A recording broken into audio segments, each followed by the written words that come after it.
Welcome to the Men Are Forged podcast. This is the place where we help young professional men build for lasting success and a meaningful life.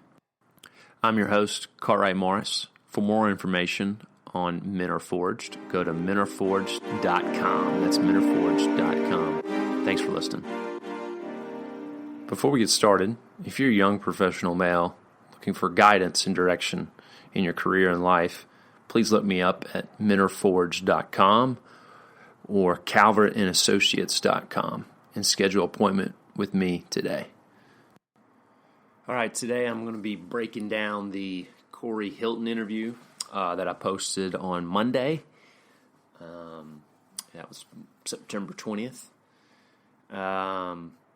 It was really good. I'm listening it back for a second time, I realized just how much ground we covered. Corey is very excited about his message and what he has to give away from his life story. I was amazed.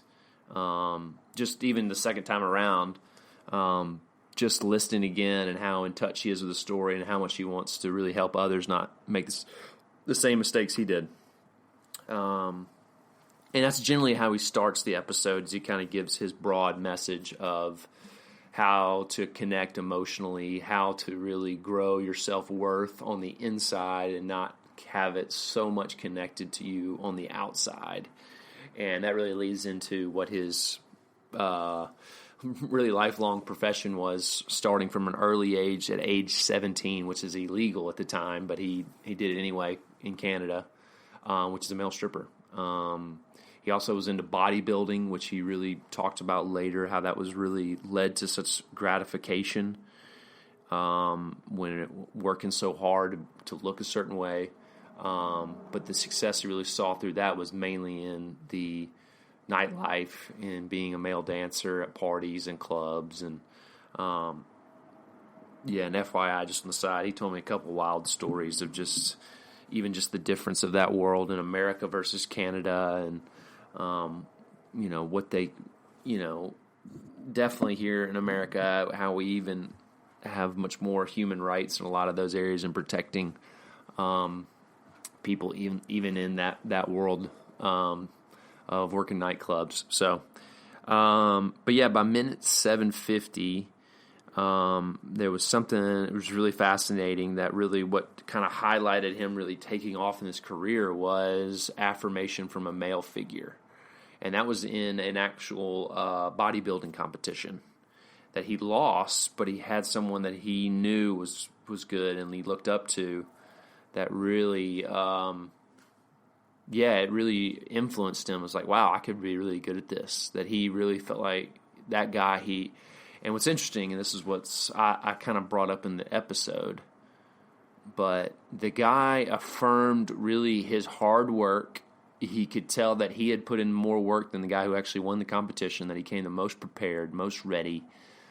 And, that it was it was kind of interesting. But yet, as a young guy, we tend to take that from not the process. He's not affirming the process, our ability of our excellence on the inside. He's actually affirming me on the outside. So I got to really pursue the outside to get more affirmation, to get more confirmation about who I am, more self-worth by doing things on the outside, when really some of these male figures in our life, role models, leaders, mentors, they're really trying to highlight in our life the little things we've done, the discipline we carried, the importance of our mindset and our heart in a activity versus the actual fruit or behavior or product of what comes out of it. So I think that's really just was an interesting. By 11:15, he talked about moving to Panama City, and that's where a lot of his career took place. I know some of y'all have been to Panama City. It's a pretty wild place, so that was really interesting, just hearing the Canadians' perspective of Panama City. He really gets into really desiring emotional connection. He started realizing that kind of late 20s into his career, He was starved for it, and he found it to a degree, but it wasn't lasting. It was actually in drugs, which was kind of interesting. That was at minute 13. He talked about by minute 17:35, he talked about his lowest point, which was his divorce. He hit on that and really what happened between him and his wife and why that didn't work. And and then he kind of talked about really getting into it by minute 22, second 30. He made the statement, doing it all for show.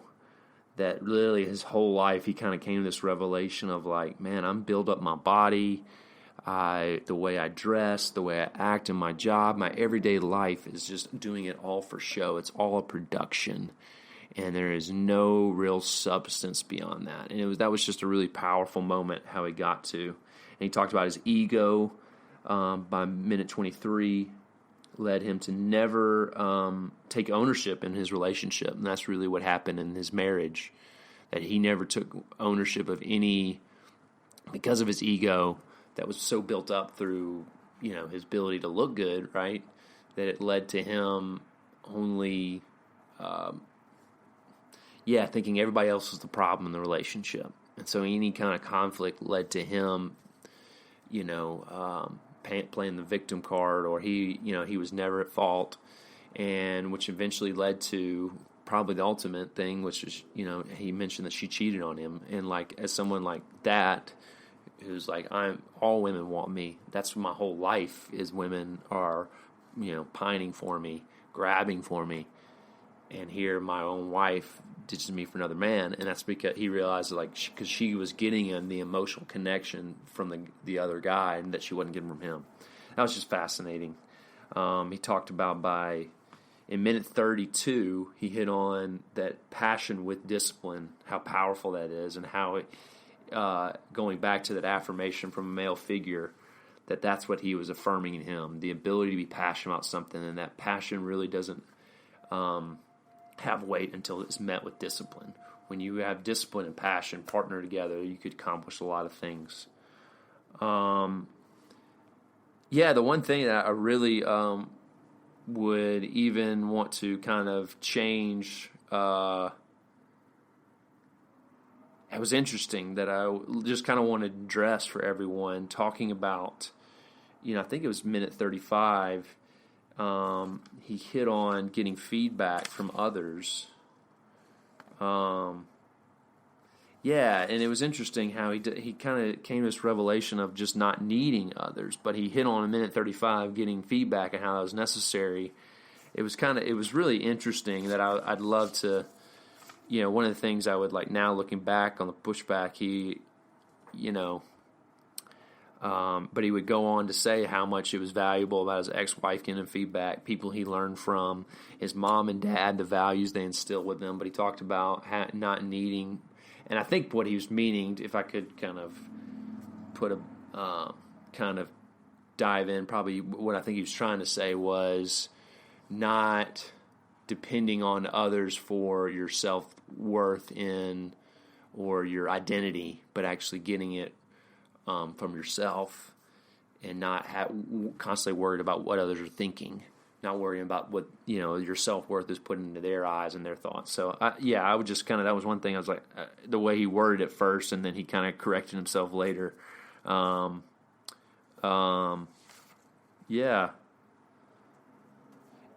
he kind of, in minute 37, he definitely hit on breaking the cycle of low self-worth. And I asked him this question, and this is another thing I would kind of maybe challenge him on, or really, or just anyone. And really, he got his self-worth from introspection. And I think introspection can be a dangerous thing, but also can be a very valuable thing. I am definitely a person, I just wrote a blog about, shows that led me to have quality introspection. I think that is the point. Like, we need to have quality introspection that leads to growth, that doesn't keep us constantly navel gazing, is a better probably term, is the negative form of introspection. But yeah, he kind of hit on that. That's where he get his self-worth from. We're really kind of looking inward and discovering self and understanding there are good things in there, that it's not so superficial. My self-worth can come from the material, superficial things.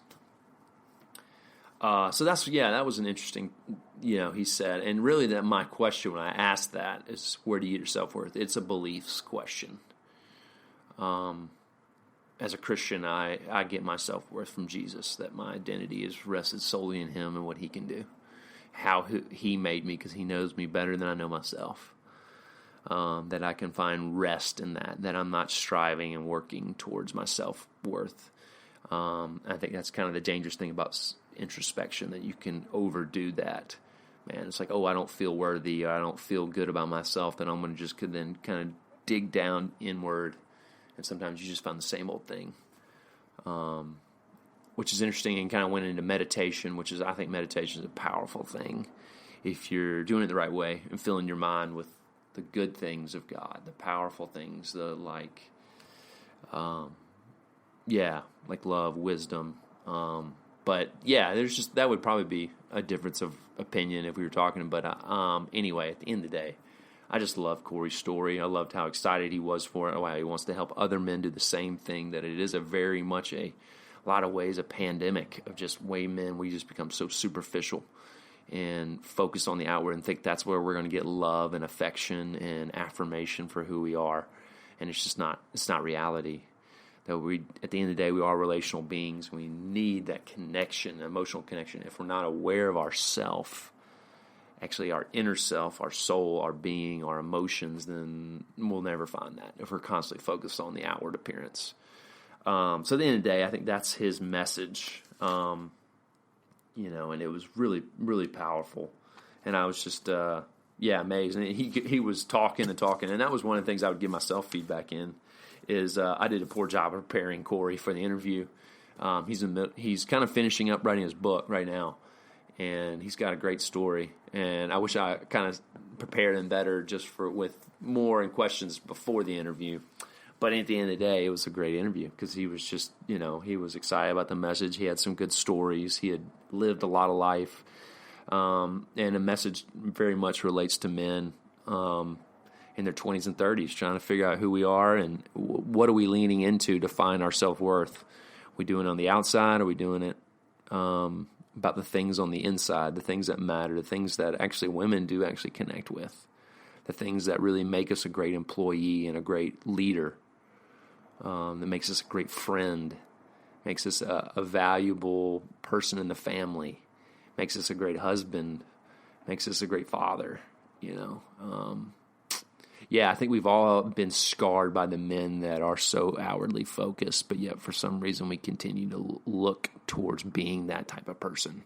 Guy who makes a lot of money, guy who is physically fit, that's really athletic, that's, all those things, all those masculine things that aren't toxic. Don't get me wrong. We're meant to make money, earn, do things, move, lift, build. There's no doubt about that. It's just, do I get my self-worth from those things? And that's the tension. That's the line that we unfortunately take too far. So anyway, appreciate you listening, and I will see you next time. Okay, before we end, I just wanted to, also mention Corey's book. So his name's Corey Hilton, and his book is called Take It Off, A Male Stripper's Journey to Discovering Self-Worth. The book will be released in mid-January. You can check in the show notes for of the original episode of the email address where you can get it pre-ordered. If you enjoyed this interview, you enjoyed a lot of the insights that he had, I would definitely recommend checking that book out. Then also just share this podcast, this episode with anyone. Make sure you follow Men Are Forged on Instagram, Facebook, and I'm also on TikTok, which still cracks me up. And then I'm going to leave you with is a little bonus content. So as you can tell, Corey is really excited about his message and what he has to share with people. And we kind of, as we got on the recording, he was like, oh, there's something else I really want, to share, to really let everyone know. And he was kind of talking around the idea of man enough, which is a very masculine thing in our culture. And he kind of addressed that, and it was really good. And so I really, so I'm just going to leave y'all with about 5-minute clip of him talking about that.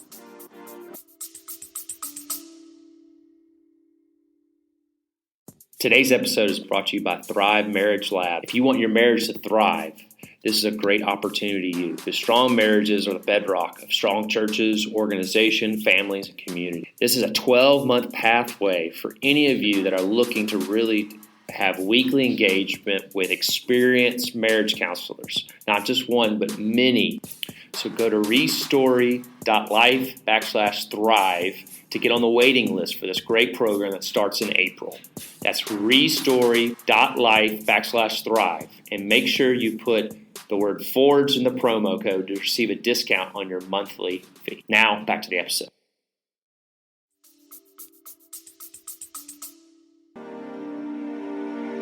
All right, so that's the part that I wanted to make sure that we added in that I completely forgot. So my apologies, Cartwright, but it's the whole man enough thing. Man enough. Man enough. And I wanted to mention this because this is vitally important with what kind of happened with my divorce and what happened with a lot of things in my life, unfortunately. I think all of us guys, we really try to be man enough in all the wrong ways. And what I really truly mean by that is, how many times have you heard some guy say, I don't want to cry because I need to be man enough. I want to be a fisherman, or I want to be a hunter because I need to be man enough. I need to go shoot something or kill something. I'm not saying anything wrong with fishing and hunting. I actually like doing it, but what I'm getting at is that you try to portray something to be man enough. And realistically, I think that if I had been more vulnerable in a lot of ways, if I had been more open to connecting with my partner, I had been man enough to do that and actually really work on me instead of just working on all that other stuff and trying to be something that I wasn't, I probably would have gotten a lot further in life as far as that stuff goes. So all you guys out there that are trying to be man enough in the wrong way, don't worry about shedding a tear every once in a while, because guess what? That might be power. That might be something that you're actually just releasing. That's something that is powerful to actually do.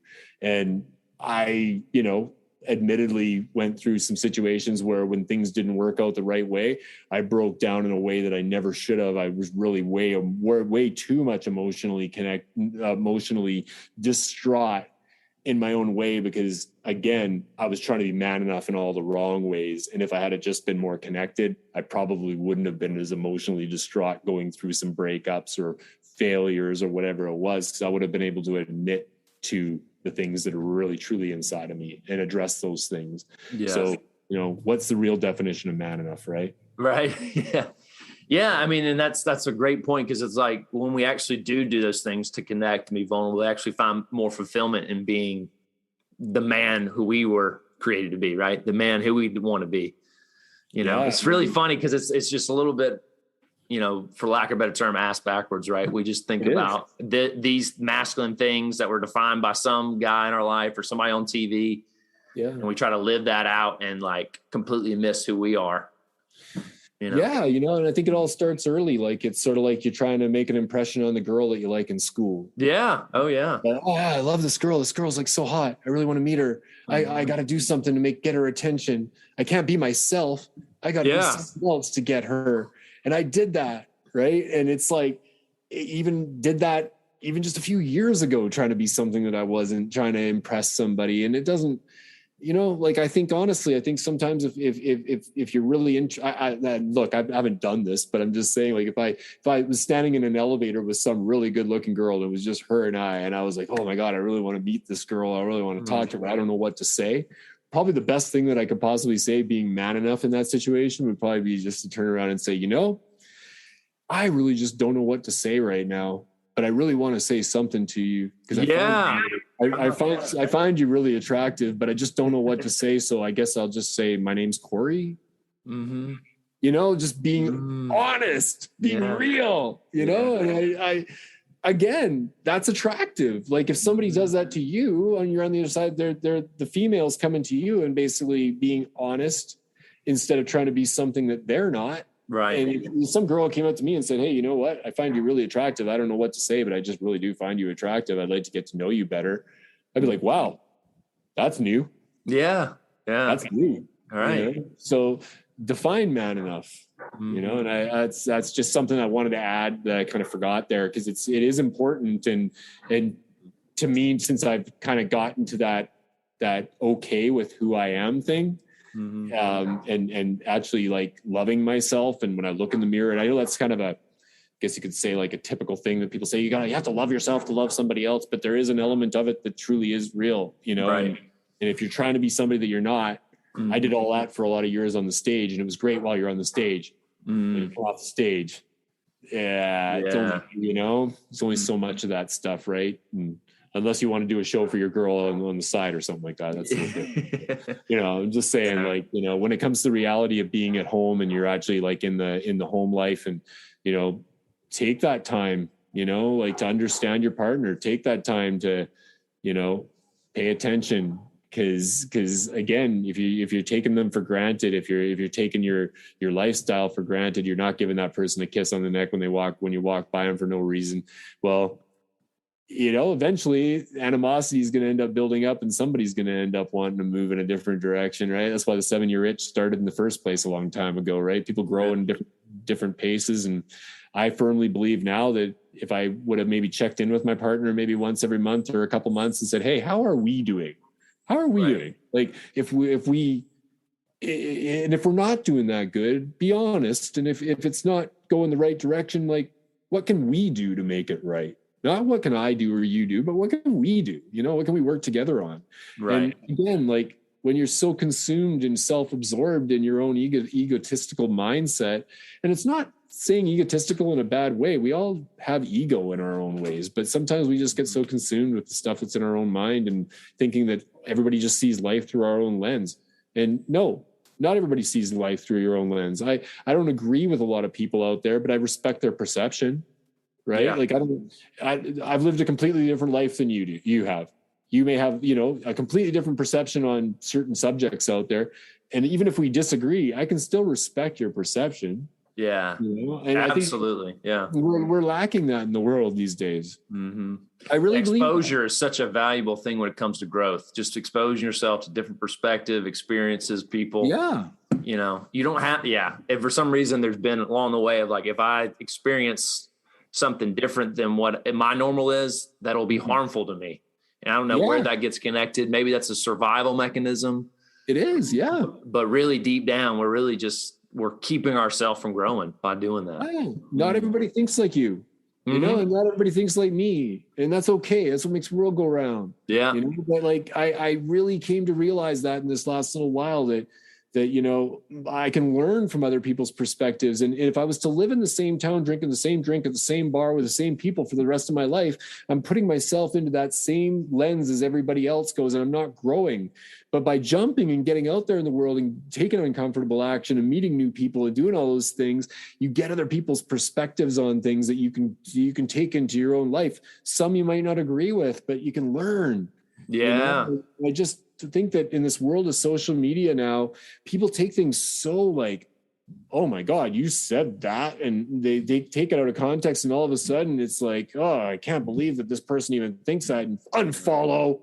Right. It's just like, whoa, hold on a second. I was just, you know.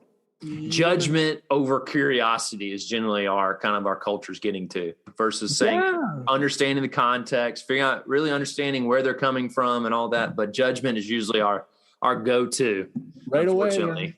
Right away. So I have a love-hate relationship with social media, because I mean, same. You know, I really do, right? Like I don't even want to scroll the timeline anymore. I just kind of go on there and use social media. I don't let it use me anymore. But you know, that's the way it is, right? This is the world we live in now. And again, like I love the fact that we have this amazing communication tool, but yeah, sometimes it's just like, I may disagree on religion, or I may disagree on politics, or I may disagree on whatever, but I don't have to turn around and say you're wrong and I'm right. Yeah. You know, like I don't have to do that. Like just accept it for what it is and move along. It's not whoever the president is, or whoever the prime minister is here, or whatever's going on, realistically, guys, to me, it's kind of like this: be the president of your own house. you know, like look after your own stuff. Because I've been living on this planet for over half a century now, and my life has always been the same. Doesn't really matter who's running the show, really. It doesn't matter who's believes in whatever. It's all the same. My world's my world. I control my world, you know, and I control it to the best I can. Right. But to be truly happy, if I was going to sit there and criticize people all day and judge other people because of what they think and not respect their perception, then yeah, I'm going to live a pretty miserable life. I'll be pretty cynical in the end. You know, I don't want to be that guy. That's no fun. So yeah, I just wanted to add that in, honestly, because I think the man enough thing is really important. I just do, you know, and I tried really hard to be man enough on stage, and I really did. And I was really good at it. And a lot of those people that watched me were like, oh my God, you know, and they saw this macho freaking amazing business that I was doing, and they thought one thing, but that's not the truth. You know? Yeah, absolutely. Well, that's great. I'm really